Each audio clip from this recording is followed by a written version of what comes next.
it's really interesting because we oftentimes, and up until that moment, it was always the shoe was the brand, not the athlete. And I think there's so many times, regardless of industry, which is why we love learning from multiple different people in multiple different industries, is that we understand it's not all about the product. The product has to be quality. The product can't suck. It's got to be good. But if the only thing we're talking about is the product, we're missing the personification or the personal side of what it all stands for and what it helps accomplish.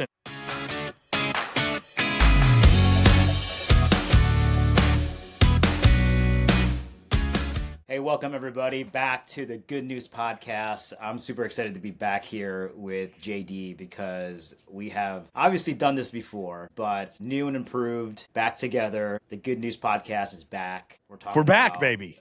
We're back. We're back. And we're going to go back over everything what this podcast is all about, what it means, sort of what to expect, because we've taken a little bit of a break. Life sort of happened, but I'm excited to reignite all the things we've been talking about, because I think a lot has changed since we were talking about growth, and we were predominantly talking about marketing on my side, sales on your side, and together we call it growth. But I think it spans so many different industries for us now, so many different strategies, that we're really excited to kind of re-up this series, this season one, with being back bigger and better, and with a really awesome, strong media partner that's going to help fuel this. And we can always talk about that more later. But yeah, welcome back. Thanks, dude. It's really cool, thinking about where we started with this thing, and for those listening and rejoining us, for those maybe listening for the first time, Carlo and I, we've always had a dream about, spending some time together like this, communicating and collaborating around, growth, marketing, growing revenue. And we originally started this out as the Good News Podcast, and we went through several episodes, and really within our first 10 episodes, we really started gaining some traction, and at one point was ranked in the top 50 marketing podcasts according to Good Pods, and was in the top 50 on iTunes of marketing podcasts. And the whole goal was to bridge that gap between sales and marketing, where I've been predominantly focused on the sales side of things for my career, and Carlo, you've been on the growth marketing side, and realizing that there's this gap in the market where sales leaders and marketing leaders don't necessarily always work together in a super collaborative manner. And we wanted to kind of, start communicating about how you can work together to see incredible results. And like you said, some life stuff came up, and some different shifts. And even now, Carlo, you're still doing your growth marketing thing, working with a lot of companies and helping them generate that top of funnel. I transition roles into the VP of sales and marketing. So now I actually have both under my umbrella for the first time in my career. With our media partner, we really decided that hey, this is a conversation we believe is important. And so I'm stoked to be back, spending some time with you and getting to chat about something that you and I are both incredibly passionate about, and we love doing. Yeah. I mean, I think how about we start there? I think, how about we just give a quick context about reintroduction of you, and then maybe I'll talk a little bit about what my background, and then we can talk about what our plan is for the podcast, what people can expect. It won't be just always me and you talking. It'll be obviously some really awesome guests that we're working with, trying to schedule right now. But, you talked about VP of sales and marketing, like where you're at right now. What are you rocking? What are you working on that's exciting? And just kind of get on the 101. It's been a crazy year, bro. Obviously you've been around for all of it, and been a part of it. But earlier this year, I had just gotten promoted into a new role with a different company, and about 6 weeks later, in January, got laid off. And that was, I know there's a lot of people who have experienced that this year, and I keep hearing about layoffs, and it sucks. Layoffs suck. And so got laid off, and about 22 hours later, thank you, LinkedIn, had an offer for a role for the VP of Sales and Marketing role for a company called Elite Robotics and Automation. And in this role, I've been in sales and leadership for almost 20 years in the industry I'm in now, and even before then in the fitness industry, was leading fitness clubs and different things and teams. And this is the first time, however, I am in a role where I'm not only leading sales and building a new team and growing our revenue there, but I've also been given the task to lead marketing, which is something that I've been incredibly interested in and almost obsessed with over the last 2 to 3 years. The more that I've just learned about marketing and how it really is a lot of the gasoline to the sales engine and the other sales activities that we're doing. And so been with Elite now for about 10 months, and we're rocking and rolling, and it's just been a whirlwind coming in where there was really being no marketing done to developing a marketing strategy and a marketing plan, finding one of the best marketing contract guys I could find in the industry, which was your one and only Carlo Navarro, and saying, hey man, like I've got a vision for this thing. I believe in what is actually going to make this work, and so started working with you to develop a lot of stuff. But it's been a grounds up, bootstrap effort to get our marketing even just starting to generate content and developing the strategy, implementing and executing the strategy. It's really been, bootstrapped up, and we're moving in a really positive direction, and it's been a lot of fun. And still doing the coaching thing, still coaching softball, still love sports. Even now I'm an assistant coach with the Pellissippi State Community College softball team doing their strength and conditioning, which is really cool. So made a little jump there from just doing some travel ball into junior college coaching. And so it's been a ride, man, and excited to be back. And even I think in this, man, one of the aspects of the Good News podcast that I didn't have the last time we were doing this was that experience from the marketing side of things. And so I was given a lot of input from a sales perspective, but now to me, this is just another way for me to share some of my learnings for maybe some of those people that are stepping into that sales and marketing leadership role where they have both underneath their umbrella, to learn, to help guide and give some insight into what I've faced in taking both of those on, and how incredibly challenging it can be. Yeah. So that's me, man. That's where we're at. We're just rocking and rolling every day, man, doing our best to be our best. Yeah, I love it. And then, I mean, obviously people know with all that experience, what is it? Almost a decade and a half of experience for you as working experience. So got some years under your belt, which is good to know, right? I think we're coming at this with some experience, hopefully to teach some people along the way. So. Yeah. So why don't you catch the people up on Carlo and where you're at and what you're up to now? Yeah. In terms of what I'm doing, I'm still doing very much the same. I'm acting as a fractional CMO to brands, to companies, to now creators and any brand builder. And so I think I've been doing that for almost 6 years now. I have the same amount of years underneath my belt, about 15, 20 years in the business. 15 of that really been in marketing. A lot of it has been focused on, I've been in tech, startups and tech. So that's been my wheelhouse for a long time. But, over the last few years, I've really jumped out of just B2B SaaS stuff into verticals like what you're doing in manufacturing, robotics, industries that I thought I would never be a part of.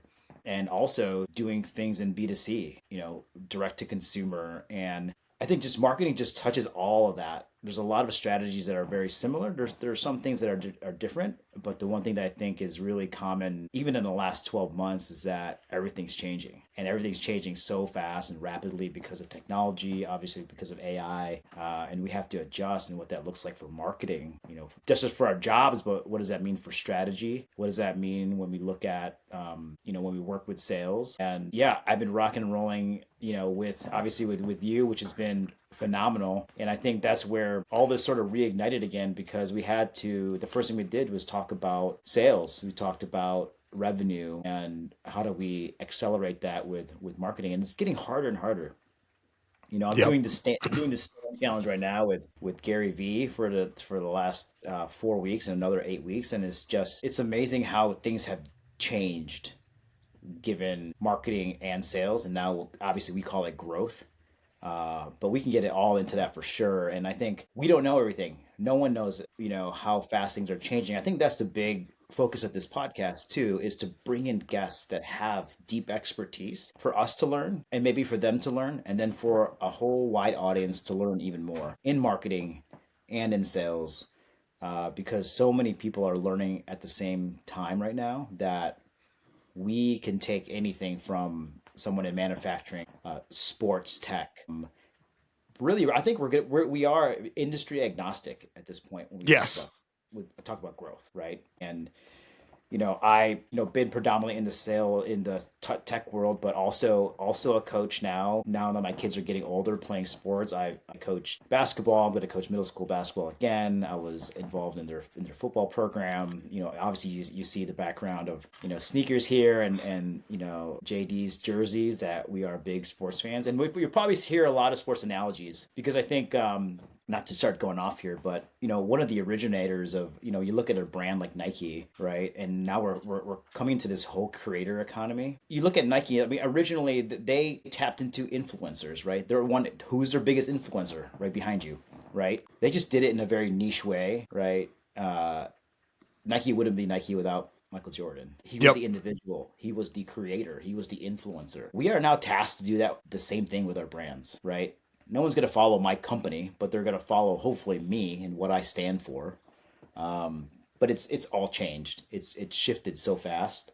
But I think that's the expectation. I hope is that we bring in people from all industries: sports, professional athletes, manufacturing, robotics, startups, tech, AI, you name it. We're all trying to learn the same thing right now. Yeah, and I think there's so much learning that can be done regardless of the industry you're in. Mm-hmm. Oftentimes in the manufacturing industry and industrial automation industry that I've been in, it's always been very mind-boggling to me that we have a tendency to be like, well, nobody outside of our box understands what we're doing, and nobody outside of our box can really come in and understand how to market to our sophisticated customers and all this stuff. And not saying that the customers aren't sophisticated, but I think there's this idea that we're marketing to a role and not a person. And I Yeah. think when you look at certain things, you mentioned the Jordan jersey and the whole Air Jordan line and brand that Nike created, and I just watched the movie Air Love for it. like the 50 millionth time probably because I just love it so much. Ben Affleck and Matt Damon doing their thing. But what I love about it is, and I think everybody sees, you see clips of it all the time on reels and everything, of when Matt Damon's in the office in the boardroom, and he's got the Jordan family in there, and he says, "Look, a shoe is just a shoe until you step into it." Yep.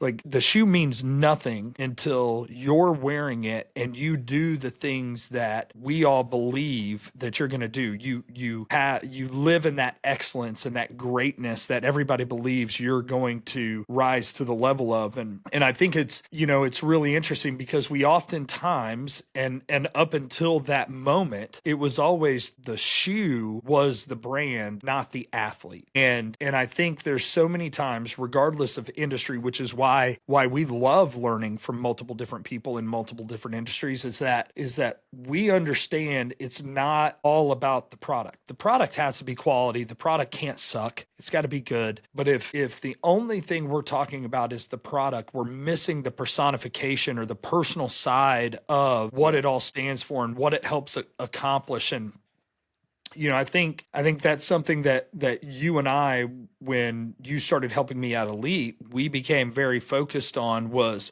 like, look, everybody talks about the equipment and everybody talks about the things and the bells and the whistles, and we want to make it about the people, and we want Yep. to connect very specifically to a person who we believe we can help. The more we can learn how to do that as efficiently and effectively as possible, using the new tools, getting some new strategies, some new ideas through some of the guests we're going to come on, talking to people who are not only experts in their field, but also people who are leading the way in their companies doing those things and looking at how to make their mark just a little bit differently in how they market and how they sell. And ultimately, our goal is to, help people learn how to connect better with the people that they want to serve. And for you and I believe we both believe that it is crucial for marketing and sales to be aligned in that way. Now, you mentioned something, and I want to talk about it because I'm sure we'll get into it in later episodes. But this challenge that you're doing with Gary Vee, I think that's very interesting. I remember once you've had some engagement with D-Rock in the past, who's the guy filming and reaching out, looking for people who potentially could help come film content for us. How did you get into that challenge, and what are you already learning, and what has your experience been in that Gary Vee challenge? So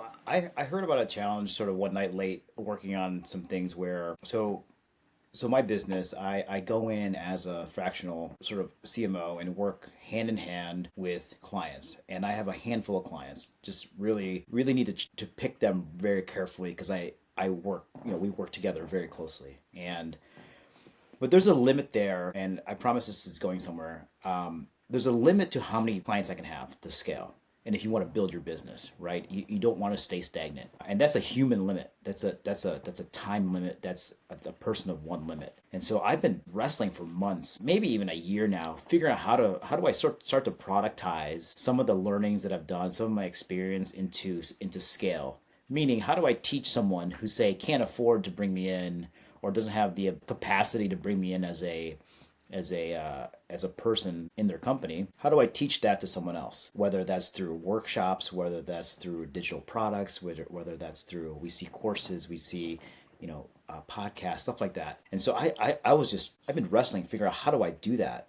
How do I create essentially a marketplace for my experience? And it just so happened that at the same time, Stan Store, which is sort of a store that any creator or entrepreneur can build and put up digital products pretty easily. You can put a download, you can build a community, XYZ, right? And so with that launch, and I believe Gary is one of the investors, so there's some relationship there, and they built out this challenge where you could join this challenge for 8 weeks and just start to learn how to actually sell. That has been the number one blocker of all of these meetings every week. It is the selling part that people cannot get over. It is a blocker. How so? What are you hearing? Is it closing? Is it connecting with the people that they want to buy? Is it the development of the offer that will be? So it's both. It's what we talk about. It's growth. People don't want to talk about themselves, nor they don't know how to sell their product. One, they're afraid to post because they don't know what that looks like. It may look slimy, or they feel like there's some fear there. And then at the end of the day, when they get into this funnel, like even if I put a free product, I have a free product now, which is a community is being built. There's some people joining. Well, how do you convert those people? That's straight how to convert and conversion and selling, right? You have your offer, you have your value. What Gary Vee is basically saying is like, this is his book, Jab, Jab, Jab, Right Hook, in execution form. He's just there to sort of like motivate you to actually do it. And one of the surprising things is like, there's like thousands of people on this group chat thing. And it's like, how many people have actually, one, put any post up about what they're selling? And it's been 4 weeks in. And there are thousands of people who haven't done anything just because of pure fear of what they want to sell and what it's going to look like. It is become more of an interesting learning session for me to understand what people are fearing.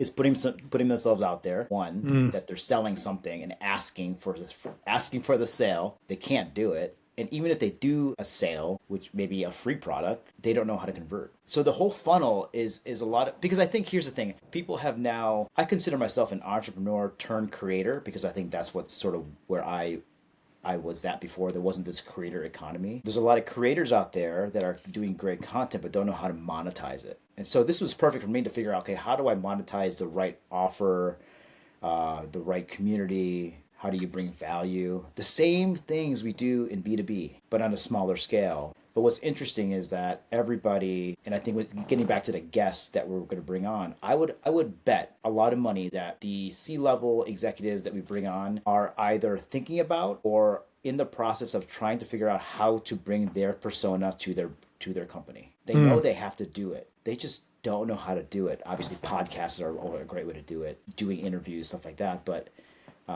every executive I talk to, high level, is thinking about how do I bring my persona? How do I become the Michael Jordan of my brand, right? Because I think we've shifted where it became very quickly that there was an influencer that promoted many brands, and it became inauthentic. Well, you're selling everything. I'm like, how do you even use that product? We've moved on from that. We moved on from that to like, who's the internal champion in your Yep. company? Whether it's the CEO, if the CEO or the CMO or the head of sales and marketing isn't all in on doing what you're trying to do, I think it's a dead end. Yeah. Well, look, I'll even tell you, just speaking to that point, I think, I made reference to getting laid off earlier this year and having an offer to not only for a new role, but a higher level role, moving from a director of sales for a division of a company to running sales and marketing for an organization.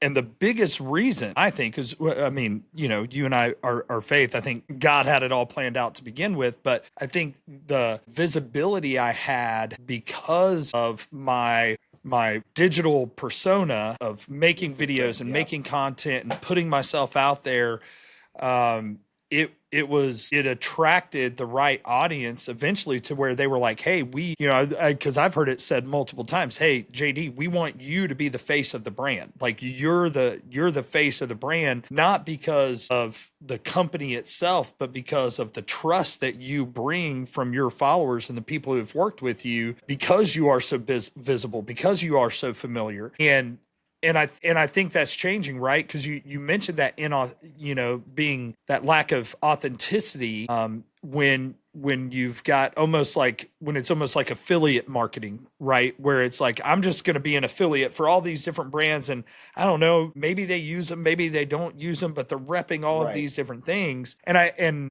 Gary Vee talks about it a lot, and I'm sure he's probably mentioned it in the challenge of like that fear of being visible is one, it's a killer, right? Because you've got to, people want to work with people, and people want to trust the people that they work with. And if 100%. they don't have any type of understanding of who you are, what you're about, what you love to do, what you're passionate about, and how you love to serve, then why would somebody choose you? Gary Vee, starting out doing wine library, talking about, hey, this wine pairs really great with Fruity Pebbles. I still remember that episode where he would do pairings with Yeah. cereal, Yeah. right? And it's like, it's not because he just loved wine and he wanted to bring a new, his own perspective to it, whether people agreed with it, liked it or not. And I think there's a little bit of that comes into this of like, the more willing you are to share who you are and what you're about and how you show up, the more trust you're going to build from the people that you're hoping will give you that opportunity to serve them in the way that you can. And so it's really interesting. You're hearing like that fear of asking for the fear of asking for the sale, the fear of putting yourself out there. Cause I think that not only that's some of the same challenges we have when we talk about how our marketing strategy and what you've been helping me with at Elite, how to really maximize that and scale that even bigger, is it's got to be more than just me being willing to be visible on social, right? Yeah. The more we can get salespeople to start posting and other executives within the organization to be visible, the greater our brand scales, because people connect with people, Yeah. and then they learn more about the brand of that person and decide whether or not they want to work with that person or not, if it's Yeah. if it's in an area of something they need. Yeah. It's been so interesting, like, and knowing that the people that do that really well have these multiple, I guess you could say, characters in their company, do it well. They scale well. But I think there's a caveat to that. And no one's gonna care more about your company than the founder itself or the people that's founded it, right? You can't expect anyone else to do that, right? Now, if your expectation is that other people in the company need to start giving their experiences and their, building trust through them, you better hope that you're building a culture that they and like so now there's accountability across the board, and brands I think are afraid to ask employees to do that because what if they have a bad experience? What if they leave? It's all legit questions, but I think underneath the hood, everyone's got to be accountable now, because if your culture sucks and you're asking the director of marketing, who's not even a part of the company, who has no equity in your company, to go out on LinkedIn and talk about how amazing your brand is, you better hope that they love what you do. Yep. Yeah. And it gets really interesting. I wanted to Google some stats. You and I don't have a himbo like ESPN does that can get us all the incredible stats. Yeah, shout out. Give me the stats for the third quarter. Yeah. Shout out himbo. But here's an interesting stat, and I'm going to use this. Look, I've seen this stat on Spotty and using Gemini, the AI receiver, which again we talked about at the beginning. How when you and I started the Good News podcast originally, AI was not as big as it is now. No, right? And it's rapidly, AI is changing at the speed of change, and it is just growing. It's adapting. So I'm going to use what this brought up for me, but it says 90% of top sales performers use social media, and 78% of social sellers outsell their non-social using peers. So the top salespeople are using social media, and 78% of the professional sellers out there are outselling people who aren't. Social selling, being visible, this form of and I think you and I would agree, social selling and being visible, this is a subset of marketing. Right. This is a type of marketing that you and I both believe marketing professionals, marketing leaders need to have a part of their overall strategy. And it has to include the salespeople, because it's the stats are showing, that people who use social outsell. So this has to be a part of the overall strategy, and the people who are hesitant to do it, the people who aren't willing to put themselves out there, you just continue getting farther and farther behind your quota that you're trying to hit from a sales perspective. And the marketing people who aren't putting that in their overall strategy, they're missing out on a lot of that top funnel development of people who may not be ready to buy right now. And that's where I think you bring, you and I and the things that we do together bring such a unique approach to it, because we're not necessarily looking only for the 2% or 3% of the market who's ready to buy right now. We're trying to find and help bring value to everyone else wherever they're at on their buyer's journey. So when they are ready to raise their hand and say,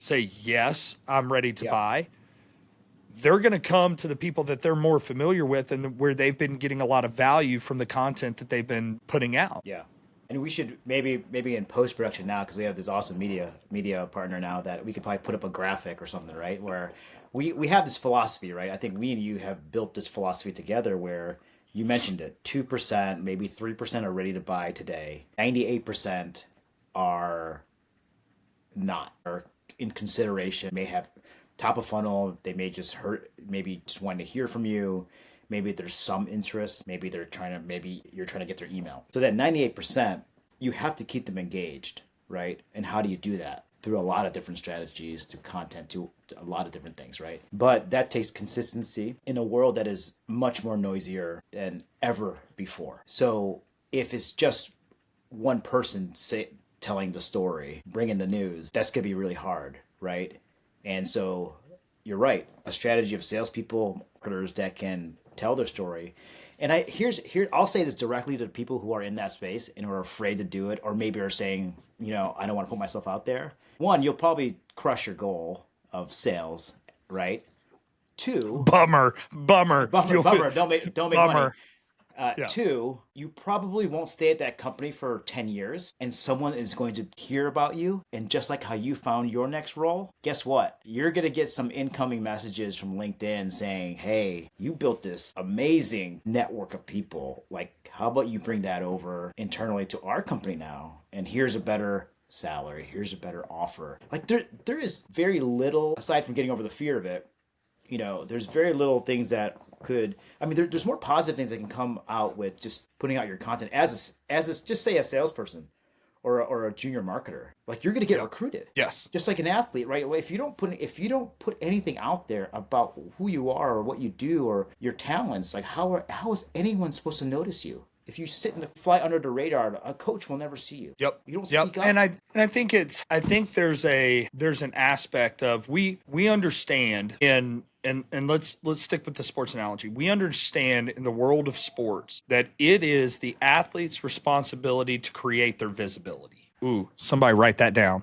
That was some word poetry for you right there. That was a bar. It is an athlete's bars. It's an athlete's responsibility to become visible, right? And to be on social media, to put their highlight reels on there and send highlight reels out to coaches and do all this stuff so that these coaches can get a little bit of a feel and flavor for who the athlete is and what they could potentially bring to the program. There is nothing different about what you and I are talking about when it comes to being a professional in today's world of business. And because we look at these influencers that get asked to be a part of brands, right? And what the brands are looking for aren't necessarily yes, they're looking at the athlete, but they're looking at the following that the athlete has, right? Or the person has. Do they have a big enough following of our potential ideal customers? And so let's bring them on because we want access to that network. As a professional,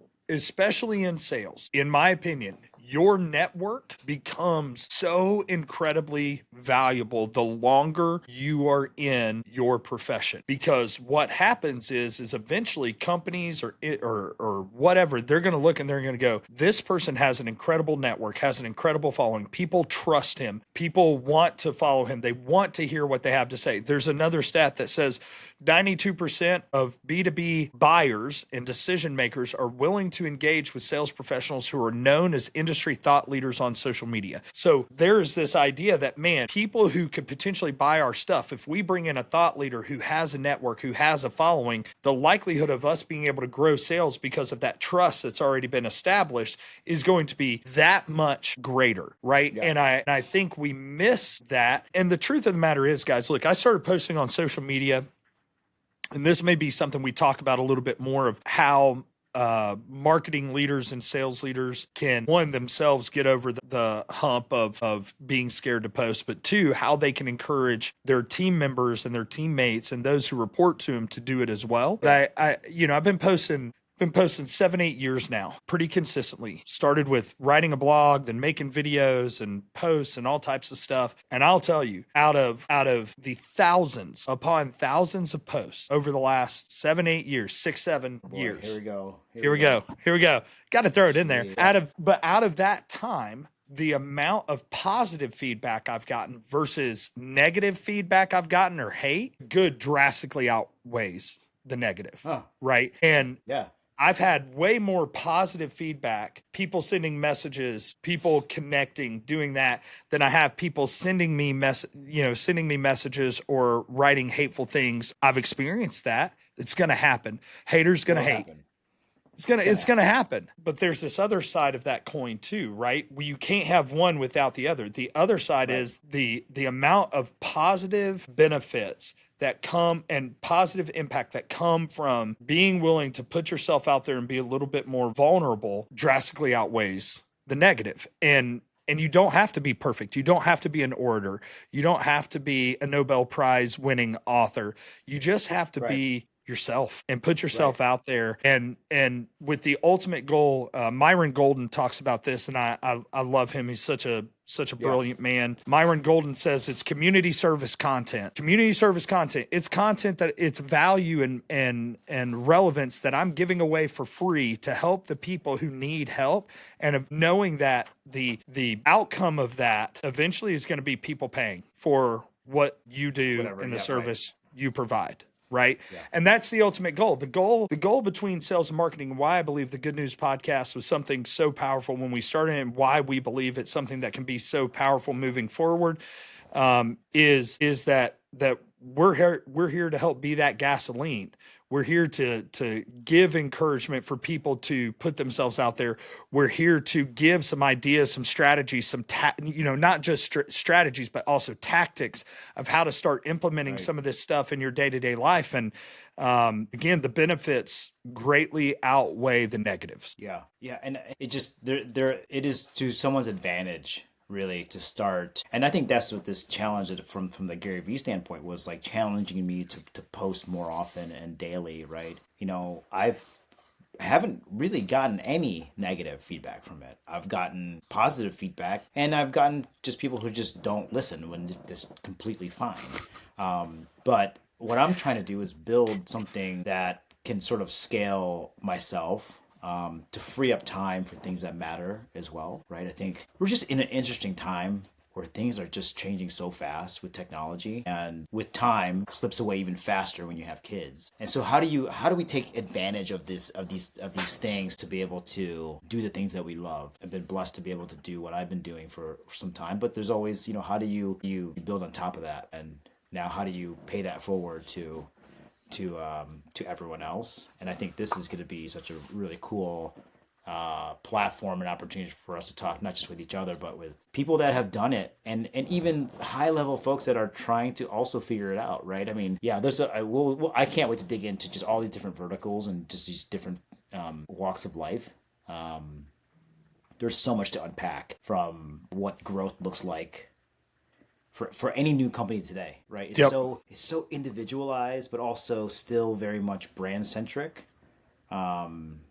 And yeah, it'll be exciting to see the different types of people that we get to talk with. Well, look, we're pumped to be back, and we'll even get into it more, but you talk about time, and that was one of our biggest challenges in being able to stay consistent with the Good News Podcast when we originally launched it, and working with our partners at Spinwheel and getting to know Matt and the CEO, and having some conversations there, and him feeling like what we were talking about and what our goal was with the Good News Podcast was something that was important enough to partner with us to help us free up some time to be able to stay more consistent and more committed to this message that we want to share with the world, and our experiences and what we're learning, and hopefully bring some value. So we're really excited about being back together and being back with you guys. This is just the start. We're going to ramp it up. It's going to be absolutely incredible. And so